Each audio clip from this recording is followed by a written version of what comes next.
Welcome back to COD Streams TV, everyone. Today, this is going to be a bit of a unique video because we're going to do a review of my Mythic Plus Season 1 stats for all of the keys we ran across all of our different characters, be that healing, DPSing, or tanking. What I decided to do this season is actually keep track of all of the keys that I've been running, whether they're completed, fails, disbands. All of that has been documented. All of the classes I've played with, all the classes that I have played, all of that is in this spreadsheet, and we're going to take a look at that here in 1 minute. First, I just want to mention that for anyone watching and you look at the spreadsheet and go, hey, I know somebody else that uses this sheet, you are correct. I made a copy of this spreadsheet from One Xal'ataths TV from Metro Nice. He is the person that I've been following for a very long time who created this spreadsheet, and it gave me a really good idea and has actually changed my mindset when it comes to attempting mythic keys. I no longer get extremely frustrated or angry, and I'll explain that a little later on how that kind of changed my thinking when it comes to Mythic Plus. So all credit for the spreadsheet goes to him. I have modified it since. I've added some line items and added graphs to make it easier to see class representation, and I will continue modifying this version that I have moving forward. So once we're done taking a look at all of those Mythic Plus stats, what I want to do at the end of the video is actually just talk about Season 1 as a whole. What did I think of some of the affixes? What did I think of the season? Likes, dislikes, pros, cons, etc. That's stuff we're going to look at the end of the video. But for now, let's jump in and talk about those stats that I mentioned.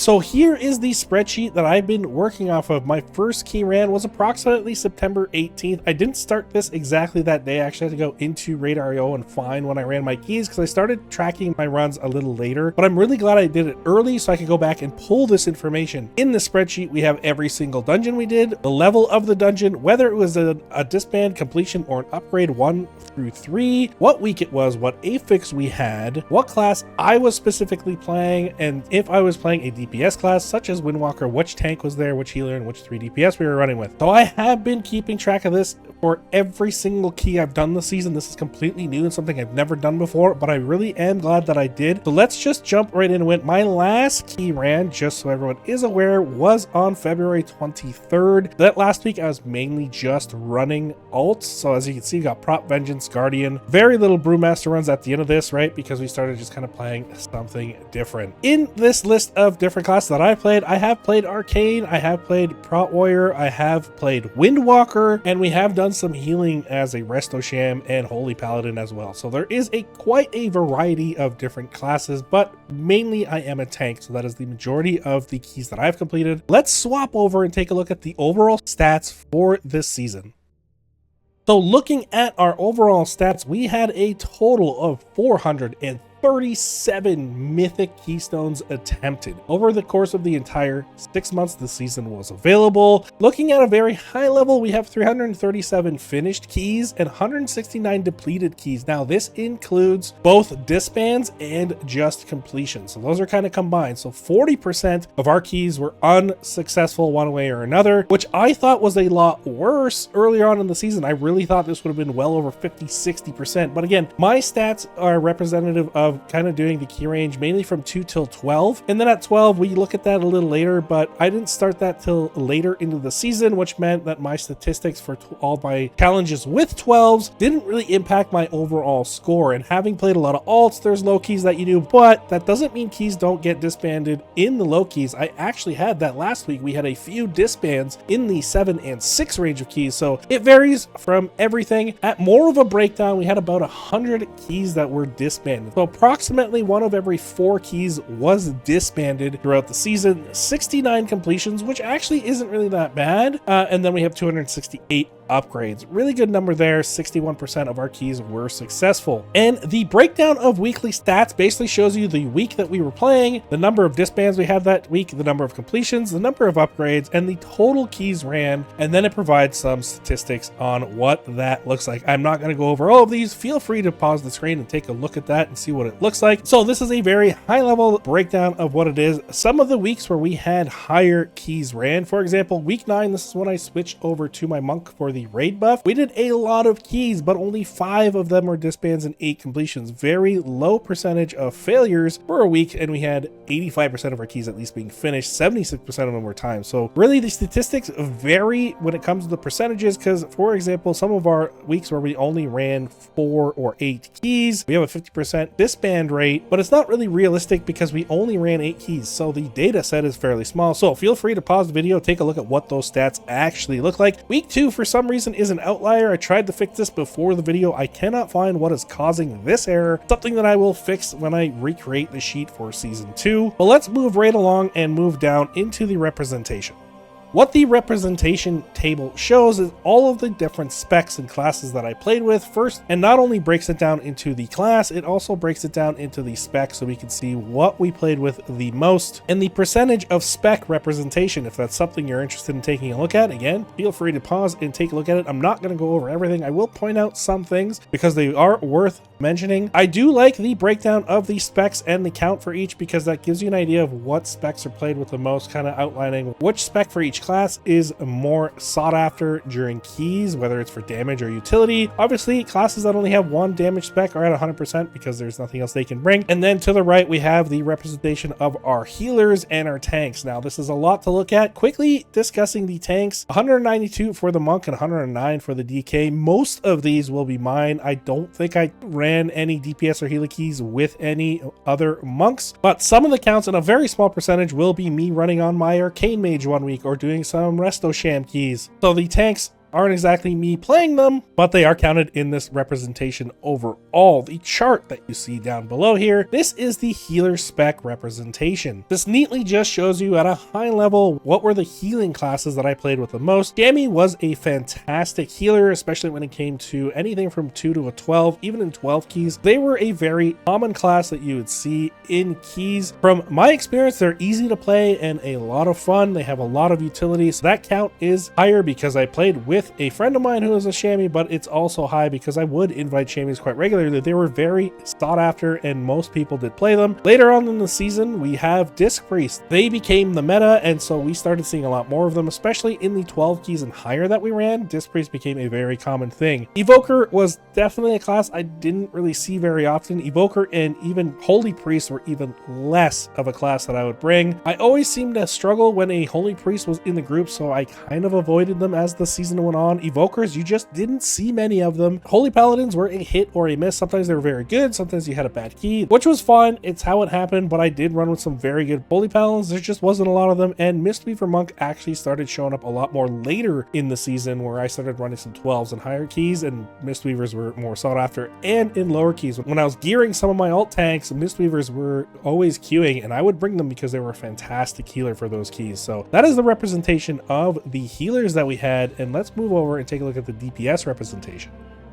And this next chart is basically a chart that shows you every single spec that I played with and the amount of times they appeared in my keys. Warlocks being outliers because I play with a Warlock and this individual plays Demonology and Destruction quite often. He switches between the two depending on the key. So they are an outlier and were in a lot of my keys. Almost 205 of my keys were played with a Warlock. 159 of my keys had a Retribution Paladin in it, obviously for their ability to be tanky, their utility, and they just did good damage. So it was very often that I would seek out one of those because the off healing that they would provide was fantastic to have in your groups. And then most of the other classes are fairly balanced in the 50 to 60 range, outside of Enhanced Chamois also being a meta class. Some really cool outliers I want to point out though. Feral Druids were not very seen throughout the season. Unholy DKs, very rare as well. Devastation Evokers, almost non-existent. But here's the thing that kind of caught my attention. Out of 437 keys, not one Subtlety Rogue queued for any of the keys, or did any rogue play that spec. So I have zero data on Subtlety. I have no idea whether it was good. I'm assuming because nobody played it and Assassination was the spec to play, it was probably struggling a little bit. So 0 Subtlety rogues and only 2 Arms Warriors throughout the entire season. Crazy that in 437 keys we only had 2 Arm Warriors and 0 Subtlety rogues. So that is a breakdown of the spec representation, and at a very high level I just want to move over here where we have the class and count. This breaks down the numbers even more, where you can see some of those outliers that I mentioned. Warlocks, Retribution Paladins, and Mages and Hunters are actually in a fairly decent supply as well. Mages, no surprise. Hunter, I ran with a Survival Hunter early on in the season, so that number is fairly inflated as you can see here, but eventually Beast Mastery did take over, as they would always bring Lust if you needed it, so those were some of the outliers when it came to DPS.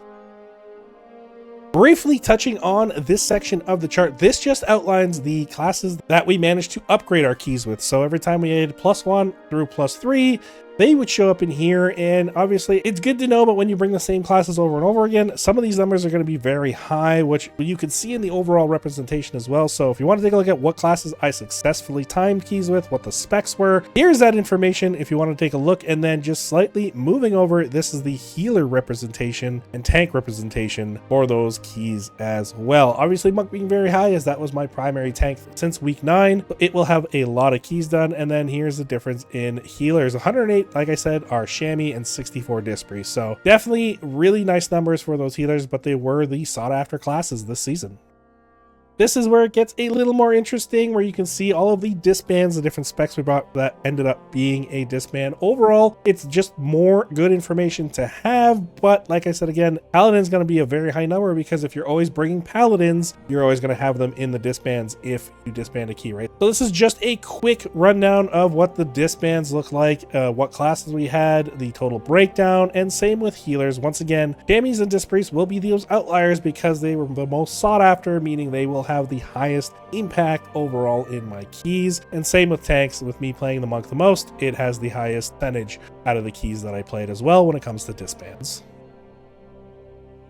And this is where I think things get really interesting. The sheet breaks apart keys 12 and higher, because at 12 and higher, you no longer had Xal'ataths Bargain, you had Xal'ataths Guile, where the damage and healing was increased almost an entire key level, going from 11 to 12 with Guile. It felt like you're going into a 13 instead. So the jump was significant, and it was extremely punishing, where most keys would just disband almost immediately, or once you got to the first boss, depending on the key you're doing. So these statistics are rather interesting. We had a total of 89 runs, so not even 1/4 of our keys were 12s. Like I said, I got in there really late into the seasons, so our data pool is very small when it comes to these statistics, but we do have some data to show anyway. If you think about it, 57 of our keys were disbands, which means 64% of our 12 keys were disbands. 13 keys were completed and 19 were upgrades. So a total of 32 finished keys. 35% of our 12s were successful or finished. This is what I thought the numbers were early on in the season across all key ranges, and I'm glad I was wrong about that, and I have that data to show that. But seeing now that the 12 range really was a wall that really, like, it caught players off guard, and it started to cause some significant problems, I like to see this data, because I know specifically for me, it is just the breakdown of specs and everything. It's good to show what classes were brought. Obviously, this is where augmentation started to get brought to a lot of our keys. You know, Death Knights are brought quite a bit to the keys. Ret Paladins continue to be brought, and my Warlock friend, of course, continues to be very high on those meters. But you start seeing a drop off. For example, only one Shadow Priest ever in any of my 12 keys. Out of the 89 keys we ran, 9 Demon Hunters, 6 Windwalker monks. So it just comes to show you, and I believe I was probably 4 of these Windwalker keys, but this just comes to show you that Blizzard did try something, and maybe it wasn't successful. We'll talk about that a little later in the video of what I think of how the 12 scene played out, or how the whole season played out. But really cool information to have and just take a look at and understand where the shortcomings are, what classes just are completely not sought after, and what to avoid. So that is the breakdown of the 12 stats. And then just quickly, we take a look at our total dungeons. I'm going to move over and show you guys the graph that I have here. This graph breaks down all of the dungeons and total keys ran. This is a very easy way to find out what are the most common keys that I would run, so that I can get my vault filled, or easy 12s to get that experience. Mists of Tyr-Scythe, Dawnbreaker, and ara-kara. I don't believe Mists of Tyr-Scythe should fall into that category because of the maze and because of the RP. I did not like doing that key as much as I would like to admit, but it turns out it was my highest key ran throughout the season, followed very closely by ara-kara, which, no surprise, the Sack Brood was in there, so multiple characters that I played needed the Sack Brood, so I was in there quite a bit. And it was a fairly quick key to do, even in the 12 range. Is one of those, hey, let's jump in, let's do 12 and move on. And then Dawnbreaker, one of the, in my opinion, easiest keys with a solid group. You can go in there, and even with some mistakes, you can still time the key and usually 2-chest it. So that was the key I would usually aim to. You can do a 10 to 12 minute Dawnbreaker at an 8 with a solid group, get those guild crests. Affix. That's why that key is up there so much. Moving on, Stone Vault, I believe, got a lot of action, especially later when I was trying to time my 12. If you guys remember on stream, I did like 6 or 7 Stone Vaults before we fought and didn't get any of them timed, and eventually I got one off stream. So that's why that number is fairly high. I'm not surprised it's at 55. Necrotic Wake early in the season feels like I just got pummeled with this key. Even later, I just keep getting, so I don't know if there's a bug, but it's just Necrotic Key is every other key that I seem to get, and it drove me absolutely bonkers. And some of my least played dungeons, City of Threads, Siege of Borealis, and absolutely dreadful dungeon, Grim Batol. This was the last 12 I got in the season, and it was one of those keys that I dreaded going in because I had so many bad experiences, there's so many casters, so many mobs that hit extremely hard, and if it's not the healer that can't keep up, it's the DPS die to not use an offensive, or I will die because it's a combination of the tank combo with a bolt flying out at me, with a decurse on the group, and then just, you know, people just die. And this was one of those keys that was extremely frustrating, and one of the keys I just did not like, especially the last boss. The last boss in Grim Batol is probably one of my most hated bosses. I did not like the tentacles that showed up in the room. I did not like how the room just shrunk. On DK, it was fine. You didn't get knocked away, and Monk, I had to kind of learn how to do like a roll just before the knockout so I could use my double jump to not get pushed away. So that was one of those keys that I'm not surprised it is my lowest ran key, as it was one of the worst keys in my opinion this season, but that kind of gives you a breakdown of the keys I've ran. Taking a look at our highest disbanded key, that sits with City of Threads at 39%. Let's just say 40. So 40% of our City of Threads keys were disbands. No surprise there whatsoever. It was a challenging key. City of Threads was one of those keys that if healers couldn't keep up, then it was usually over by the second boss, and then if you got through the second boss, it would be dead by the third boss. However, if you got through the third boss, you usually could finish the key, right? When those dungeons would end up just ending, it was a very healer intensive dungeon, but so I'm not surprised that it sits at our highest. And then Stone Vault, again, not surprising with how many keys we tried to do to time our 12. This makes perfect sense. And then no surprise, our most upgraded key is Dawnbreaker. So that is a breakdown of the dungeons and the stats, and that is the overall season 1 recap of everything that we accomplished, all the specs that we played with, the percentages of finished versus completed versus disbanded, and the total number of keys we ran. 437 keys in season 1, and I am excited to continue this trend into season 2. I think it's really cool seeing these numbers, seeing these stats, understanding how I'm doing as a tank. Who am I bringing? What are the keys that I'm timing, and what is or isn't successful, right? It shows me what I need to practice on more, so even if I take a couple weeks off, I can take a look and see. I mentioned early on in the video that I started this sheet and has changed the way I think about Mythic Plus, and I think this is important to say because I was one of those people that I would be very easily frustrated and take a lot of what people said personally. This season was very hard on tanks and healers. If there was a mistake, it was always positioned as a tank or healer problem, and that can be very mentally draining, especially with the tank changes this season, the pick and interrupt changes. Tanks didn't have the sustainability that they did before. For example, the last pull in Stone Vault, the casters at the end just before the last boss cast Stone Bolt. If that's not kicked, 2 of those can basically kill a tank instantly from 100 to 0, and stuff like that would happen very commonly, making it very frustrating to kind of go through these keys, trying to time them. Midway through this season, I was completely spent. Even with this sheet, I just really felt like there was no hope. I would never reach 3K, and some of my recaps, I would say that, like, this sucks, I'll never reach 3K, I don't even know why I'm trying. And what really changed is I kept coming back to this and just looking at it and putting in the numbers, putting in the classes. And it was probably around week 12 when this kind of kicked in, and I said, you know what, who cares whether I time, I fail, I disband, like, throw it in the sheet, leave it there and carry on. And that's kind of what I started doing. So every time I was frustrated or something happened, I'd document it and then I'd move on. It was very easy for me to let go and say, yeah, you know, a mistake happened, nothing I can do about it. You know, if I want consistency, I gotta find those people to play with who are consistent, who are capable, and have the same mindset that I do, right? So this really did help me just put it on paper and forget about it, and that is a major difference for me. So, and I also very much like the idea of statistics. I like numbers like this. I like seeing it on paper. I like seeing the graph, understanding my most ran keys, the specs I run with the most, the healers that I always invite. All of this is interesting to me because then I can see how it lines up with the meta at the end of the season. And that is where my mental really changed when it comes to Mythic Plus. So going into season 2, I feel like I am in a very good place mentally when it comes to tanking, when it comes to learning the dungeons. Mistakes are going to happen, and I'm okay with that. If it's a disband, no worries. Re-queue, go next, carry on, throw it in the sheet, and see what happens. So that is the major change for me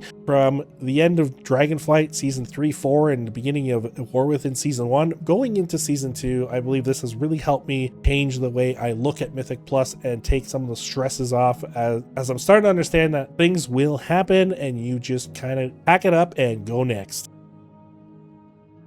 And the last two things I want to talk about, first, let's talk about the affixes that they brought into Season 1. First of all, my opinion of these affixes changed as the season progressed. At one point, I absolutely hated Voidbound. Voidbound is the ad that spawns and you have to kill because it felt like it was adding an entire boss's health pool to the dungeon, especially early on. And there were times that it would shield the boss, then you had to kill the ad, and then you miss a damage amp. Mr. Tiernacypher was a great example. It would shield the boss during the damage amp, and there's nothing you could really do about it besides kill it, and then by then, the damage amp is over, and now you're getting an extra phase. So stuff like that was frustrating, but as the season progressed, things changed. My opinion of the affixes changed. It did help that I was running more 12s, and I didn't have to actually encounter those affixes, but when I did go back and play alts, I just had a deeper understanding. Let's first touch on Ascendant. Ascendant is the orbs that spawn that either need to be dispelled, kicked, interrupted, AoE stunned. That was somewhat of a fun affix. Early in the season, I was on my Blood Death Knight. I could Gorfiend's grasp all of them together, and it was a really satisfying glass shatter every time you did that. So I didn't mind that ad. It had some weird interaction, especially for bosses where you had to pull the boss away.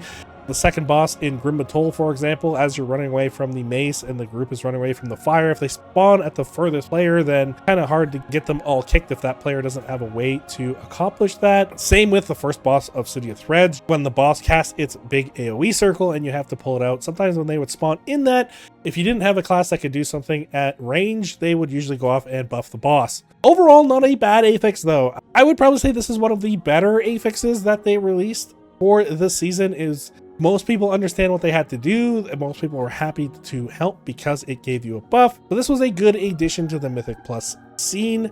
The next one we're going to talk about is Devour. Devour is the affix that you get on you. It basically acts as a healing absorb, and the healer either needs to heal it off of you, or any class in the game can dispel themselves. For some reason, even later in the season, most people didn't know that they could deal with this affix by themselves. There would be mages that wouldn't run decurse, druids that would have remove corruption and just not cast it. Jammies didn't know that poison cleansing totem was available to dispel all of them once every 2 minutes, and it was really frustrating. There was even early on in the season someone created an ability list that shows all of the ways that you could remove Devour from yourself. I'll throw it up on the screen so you guys can see it, but from what this shows you, every single class has a way to deal with this affix, but nobody wanted to deal with it. Now, I understand some classes like Warrior with Bitter Immunity can only use it once every 2 minutes, meaning the healer would still have to help him, but that's once every 2 minutes that the healer doesn't have to do it. So imagine one of those boss fights like Dawnbreaker, the first boss, where you're already getting a healing absorb that needs to get healed through. Now you have Devour on you. That is a perfect time to use Bitter Immunity to help your healer out at least once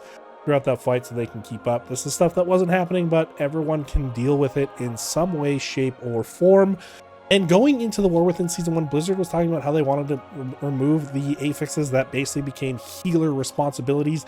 This is where I think they dropped the ball, and they did the complete opposite. Devour ended up being one of those affixes that were solely the responsibility of the healer, because most players just didn't care or even notice that it was on them, even though there's a nice visual of something behind you, a big void portal beam type of thing. People just didn't care and didn't do anything to help their healer out throughout the dungeon. So I think it's a big L for this one, and it's unfortunate this will continue into Season 2. I think Blizzard's tooltips need to become a little more visible, and under Devour, it should tell you what your class can do to remove the debuff from yourself. I think that would be very helpful because not everyone knows about these resources, especially in Loki's and Pugging. The next affix, and probably my absolute most hated affix of all, is Oblivion. This is the balls that spawn from a distance and then they move into the ads, and you have to absorb them before they hit the ad, or the ad gets a debuff, or boss, or wherever you're fighting. Now, the reason I hate this debuff is for a couple things. Blizzard changed the melee range on everything in the game, so the ads and bosses are basically right up your nose as a tank, and if you do one slight movement, the orb would almost do like a 180 and spin around, and early in the season people would miss the absorb due to the tank having to move. Now add frontals, add things to dodge, well, the tank's gonna have to move. So this was very frustrating early on, and it's even more frustrating because there are interactions with bosses where there is nothing you can do but watch the orbs go into the boss. Ara-kara being a major outlier for this.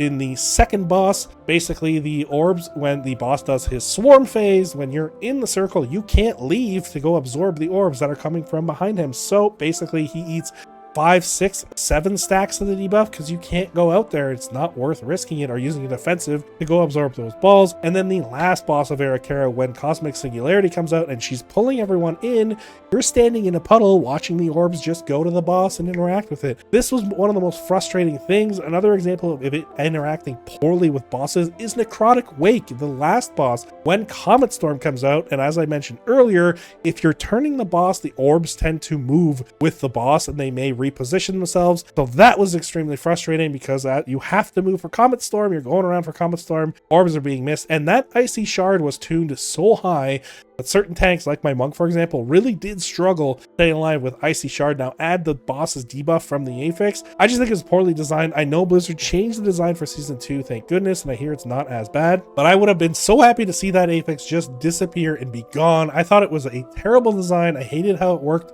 with how it floated in the ads, and then when early on in the season when you killed all the ads, the orbs would just stand there and you had to go get them. Luckily, Blizzard kind of understood that that was a poor design choice, and later in the season they made it that if you kill all the ads, they will come to players so you can absorb them. Very welcome change, but at the end of the day, I think that Affix was another big L, but I will say it still beats Affixes like Sanguine or Bursting, so I'll take it.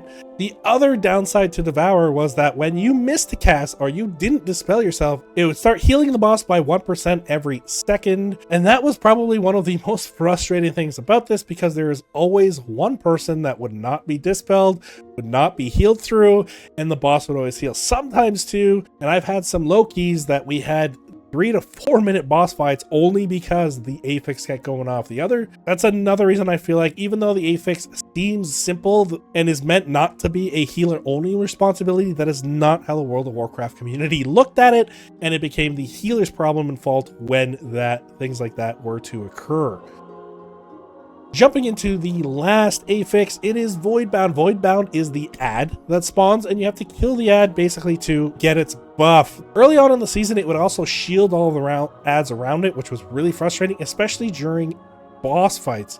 For example, in Mythic Scythe, on the very first boss, if the ad spawned during the burn phase, at higher key levels, the ad had so much health that it would actually take a while to kill the ad, and you would lose out on 50% of the burn phase or more. So you'd get the buff, but now you can't burn the boss because you spent your cooldowns trying to get rid of the ad. It was nice on my Monk. I would use Touch of Death to bring the shield down to almost 10% because it was such low health, and then we could finish it off quickly. But on other tanks, it took the group a while to kill it, and very early on in the season, it did feel like it was such a frustrating Affix because of how much health it had. It just felt like you were fighting one additional boss throughout the dungeon, and because early in the season, everything felt so tight for time, it was just another thing you didn't want to deal with when you're doing these dungeons, and became very frustrating. Early on in the season, I would have said this was a terrible Affix because it felt like you're just wasting your time killing this ad. It is like having another boss in the dungeon because the total amount of shield health does equal one boss fight in the dungeon, so it's like having it from 4 bosses to 5. I thought later on in the season it was a lot easier to deal with and became one of those that I don't mind having it around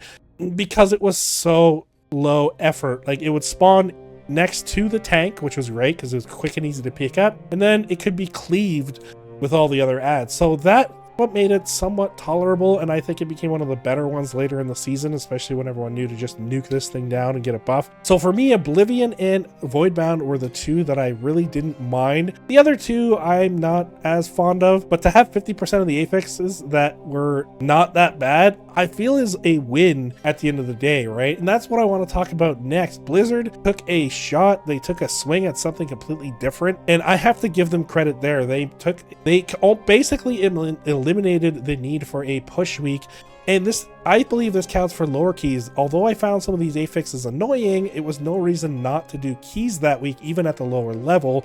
And then of course, adding Xal'ataths Guile, completely removing the bargain affix from keys, was such a big win, because now you can push keys at your own pace throughout the season. You can take 2 weeks off to go on vacation and not feel like you're missing out on a week to push your IO, and that to me is a huge win. Out of everything Blizzard did this season, that is the one thing that I'm so glad was implemented, because as a player who does strive to do those 12 keys, I can completely avoid the lower key affixes unless I'm working on alts, but even those lower key affixes weren't that bad. I may gripe and complain about some of them, but at the end of the day, I feel the changes Blizzard implemented are a shift in the right direction for Mythic Plus, and I hope they continue to build off these, which it sounds like they are in Season 2. So for me, even though my biggest complaint about Season 1 would be the fact that Blizzard basically disappeared after the first few weeks of the season and did almost no dungeon tuning. I believe the first real set of dungeon tuning came sometime between week 12 and 16, which was far too late at that point. Most people stopped playing Mythic Plus.